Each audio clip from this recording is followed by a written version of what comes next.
Julia, and welcome everyone. I'm an ENT consultant. I work in Nottingham. I also have a very keen interest in developing other people around me, and I'm very grateful to have this opportunity to talk about portfolio building. So a portfolio is a collection of materials and it's evidence showcasing your achievement as well as research, audit and clinical leadership, and it's used for job application, annual appraisal in non-training post and ARCP in training post. Okay. So I've got here a little bit about how portfolio fits into the rest of the things. So we talked about portfolio being for career progression. So you've also got portfolio here being part of your annual appraisal. So for F1, F2 core training and also as a GP consultant. Portfolio is a collection of evidence of what you have done. So, that's a list of things that you've achieved and it's a list of things that you have done. But when you do those things, what else do you get in addition to filling your portfolio? I think that probably would be the key thing for me, is that all of us, I think, as doctors, we have this fixed mindset and we get focused on ticking boxes and filling lines on our CV. And that's really, if you focused on your portfolio purely as ticking boxes, it becomes just a tick box exercise. But remember, it's not about the fact that you've ticked a box. It is about your learning. It is about your career planning. So it's career experience, life experiences.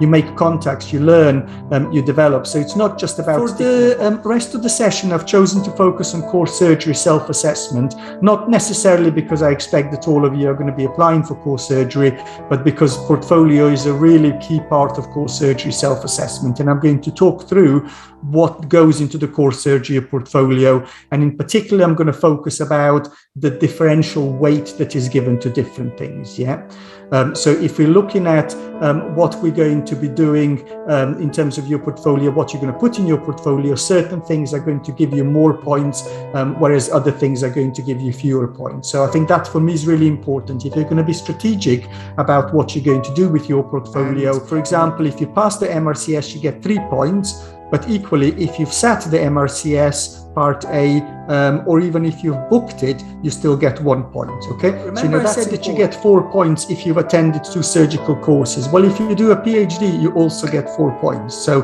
now here's a question for you. For 4 points, you can either do a PhD, or for 4 points, you can go and attend 2 surgical courses. If you have limited amount of time, which one are you going to do? Well, I would suggest that your better investment of your time is to go and do the courses rather than the PhD. Yeah, absolutely. The portfolio, even when not working in the NHS, the portfolio is your evidence of how you've collected data, and I would encourage you to collect your own evidence separately from any formal evidence. So if you're working with a locum doctor, again, you can purchase your portfolio. So you can purchase ISCP, certainly. You can purchase e-logbook. I don't know whether you can purchase other specialist portfolios. I think you can also. But irrespective of your formal electronic portfolio, I would still encourage you to keep your own separate record of what you've done. The different specialties recruit in different ways. So this is the core surgery self-assessment. Depending on what specialty you're in, you would need to Google and have a look how you can get into that. So for example, if you've done well in your medical school, you also get points for that. So if you're just finishing medical school, if you have done well, make sure that you get some kind of official letter to say that you were in the top 5%, top 10%, top 15%, because that then potentially is something that could be useful for you going forwards. Okay. In terms of audits then, so this is what I was saying earlier about having a wide range of different things in your portfolio. So audits, you get 11 points if you've led an audit that's gone through more than 2 cycles, and you presented that at a regional or national meeting. So if you think you get 4 points for a PhD, 11 points for an audit, you get fewer points if you've done local audits or single cycle audits. And then training and teaching. So if you have a master's degree level qualification, so for example, postgraduate certificate or postgraduate diploma in teaching, you get 4 points for that. I talked in relation to presentations earlier. You need to have good audits and good projects in order to get presentations. Again, a variety of points available for that.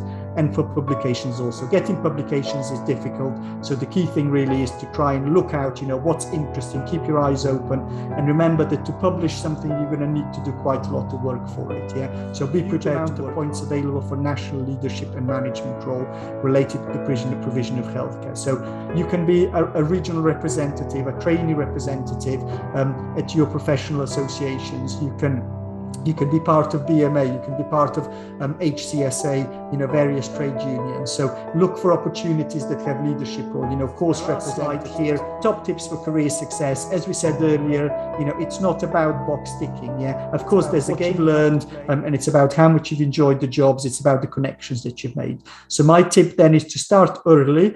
As soon as you can. You need breadth as well as depth, at least in early career stages. Be creative with your points. So, where can you find leadership roles? Where can you find prizes? Think outside of the box. Keep your plan ahead and see what you can achieve. You might be able to, if you are going for an application that is based around points, think strategically. Audit 8 points, PhD 4 points. You're going to do a really good audit and focus on that. But also have a broad plan.